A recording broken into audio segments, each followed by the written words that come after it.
Chapter 4, Loneliness. Hope you enjoy this chapter. It's kind of a sad title. The next day was rainy and dark. Rain fell on the roof of the barn and dripped steadily from the eaves. Rain fell in the barnyard and ran in the crooked courses down into the lane where thistles and pigweed grew. Rain spattered against Mrs. Zuckerman's kitchen windows and came gushing out of the downspouts. Rain fell on the backs of the sheep as they grazed in the meadow, and when the sheep, tired of standing in the rain, they walked slowly up the lane and into the fold. Rain upset Wilbur's plans. Wilbur had planned to go out this day and dig a new hole in his yard. He had other plans, too. His plan for the day went something like this. It was breakfast at 6:30, skim milk, crust, middlings, bits of donuts, wheat cakes, and drops from maple syrup sticking to them, potato skins, leftover custard, pudding with raisins, and bits of shredded wheat. Breakfast would be finished at 7. From 7 to 8, Wilbur planned to have a talk with Templeton, the rat that lived under his trap. Talking with Templeton was not the most interesting occupation in the world, but it was better than nothing. From 8 to 9, Wilbur planned to take a nap outdoors in the sun, and from 9 to 11, he planned to dig a hole or trench and possibly find something good to eat buried in the dirt. From 11 to 12, he planned to stand still and watch flies on boards, watch bees in the clover, and swallows in the air. 12 o'clock lunchtime. Middlings, warm water, apple parings, meat, gravy, carrot scrapings, meat scraps, stale hominy, that's kind of like grits, and the wrapper off a package of cheese. Lunch would be over at 1. From 1 to 2, Wilbur planned to sleep, and from 2 to 3, he planned to scratch itchy places by rubbing against the fence. From 3 to 4, he planned to stand perfectly still and think of what it was like to be alive and to wait for Fern. At 4, supper would come. Skim milk, provender leftover sandwich from Lurvy's lunchbox. Prune skins, a morsel of this, a bit of that, fried potatoes, marmalade drippings, and a bit more of this, and a little bit of that, and a piece of baked apple, and a scrap of upside-down cake. Wilbur had gone to sleep thinking about these plans.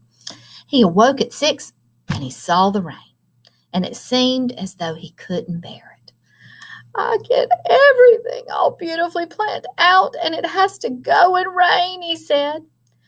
For a while he stood gloomily indoors, and then he walked to the door and he looked out.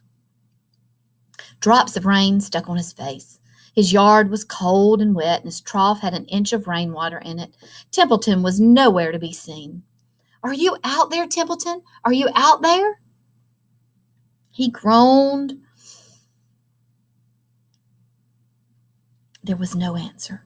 Suddenly, Wilbur felt lonely and friendless. "One day, just like another," he groaned. "I'm very young, and I have no real friends here in the barn, and it's going to rain all morning and all afternoon, and Fern won't come in such bad weather. Oh, honestly." And Wilbur was crying again for the second time in 2 days.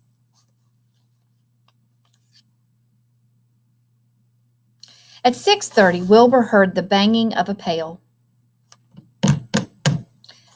Lurvy was standing outside in the rain, stirring up breakfast. "Come on, pig," said Lurvy.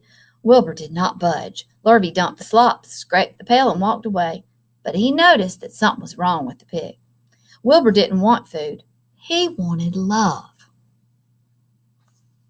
He wanted a friend. He wanted someone who'd play with him.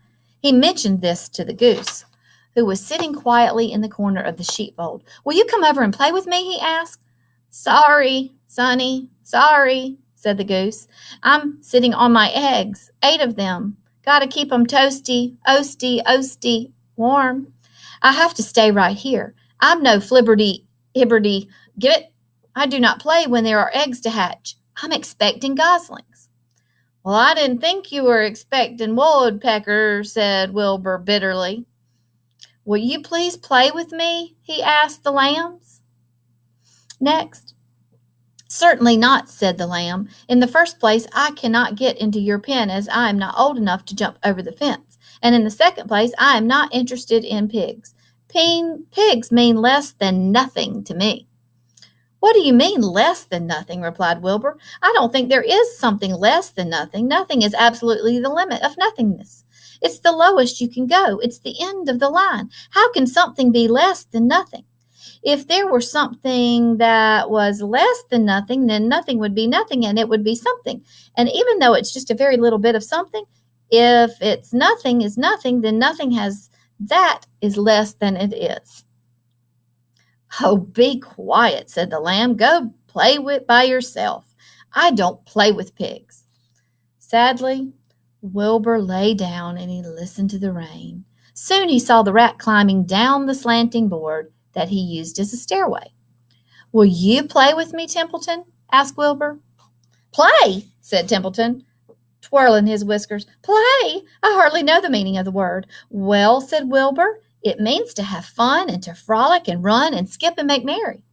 "I never do those things if I can avoid them," replied the rat sourly. "I prefer to spend my time eating, gnawing, spying, and hiding. I am a glutton, not a merrymaker." "Right now, I am on my way to your trough to eat your breakfast, since you haven't gotten sense enough to eat it yourself." And Templeton the rat crept stealthily along the wall and disappeared into a private tunnel that he had dug between the door and the trough. In Wilbur's yard, Templeton was a crafty rat. He had things pretty much his own way. The tunnel was an example of his skill and cunning. The tunnel enabled him to get from the barn to his hiding place under the pig trough without coming out into the open. He had tunnels and runways all over Mr. Zuckerman's farm and could get from one place to another without being seen. Usually he slept during the daytime and was abroad only after dark. Wilbur watched him disappear into his tunnel, and in a moment he saw the rat's sharp nose poke out from underneath the wooden trough. Cautiously, Templeton pulled himself up over the edge of the trough. This was almost more than Wilbur could stand on this dreary, rainy day to see his breakfast being eaten by somebody else. He knew Templeton was getting soaked out there in the pouring rain, but even that didn't comfort him. Friendless, dejected, and hungry, he threw himself down in the manure and sobbed. Late that afternoon, Lurvy went to Mr. Zuckerman. "I think there's something wrong with that pig of yours. He hadn't touched his food." "Give him 2 spoonfuls of sulphur and a little molasses," said Mr. Zuckerman. Wilbur couldn't believe what was happening to him when Lurvy caught up with him and forced medicine down his throat. This was certainly the worst day of his life. He didn't know whether he could endure the awful loneliness any more. Dark settled over everything. Soon there were only shadows and noises of the sheep chewing their cuds and occasionally the rattle of a cow chain up overhead. You can imagine Wilbur's surprise when out of the darkness came a small voice he had never heard before. It sounded rather thin, but pleasant. "Do you want a friend, Wilbur?" it said. "I'll be a friend to you.